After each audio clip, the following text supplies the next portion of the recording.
There's nothing worse. You're in the chase, you're trying to make it happen, you're there at that listing presentation, you try to close, and for one reason or not, they simply will not sign that agreement.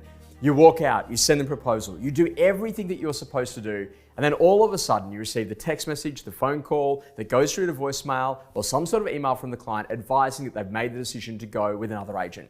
What do? You all of a sudden jump on the phone, you try to ring the client, you try to have a conversation with them, you try to pacify them, and then you try to ask all these simple questions. Have you signed yet? Is there any chance I can bring my buyer through? Hey, quick question, is there any particular reason why you didn't make the decision to go with me?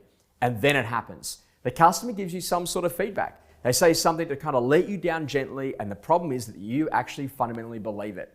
And this is one of the worst things that you can do on the inside of your career. Stop seeking feedback from people that don't use you, and instead flip the switch and make the decision to start asking feedback from those people that have made the decision to use you. You see, being seriously good in business is about going through your last 5 clients that have signed an agreement. 36 hours after they've signed that agency agreement, you want to go back to that client and ask some very simple questions. What was the one thing that I said that made the difference? Was there any particular reason why you made the decision to go with me?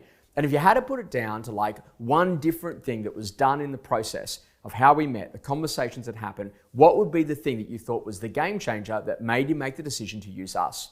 When you find out why the customer actually wants to use you, then you can amplify more of that. The problem is that most real estate agents are inside of that listing presentation and they're hoping that the customer is going to discover the reasons why they should actually use them. Now, if you want to do that, that's fine, but the best agents in the country are very clear and specific to make it clear as to the reasons why that particular customer should make the decision to use them. This is what we're going to call a platformer, and it's seriously simple to do. Mr. and Mrs. Owner, what I know is I've gone through my 5 most recent clients who've made the decision to use me as a real estate agent. And I asked them a very simple question. What was the reason why you made the decision to go with me to represent you in the sale of their property? And these are the 3 most common answers that those particular clients came through. Number 1, number 2, and number 3. Now, as a great picture, those 3 reasons actually relate specifically to what the customer is actually looking for in an agent.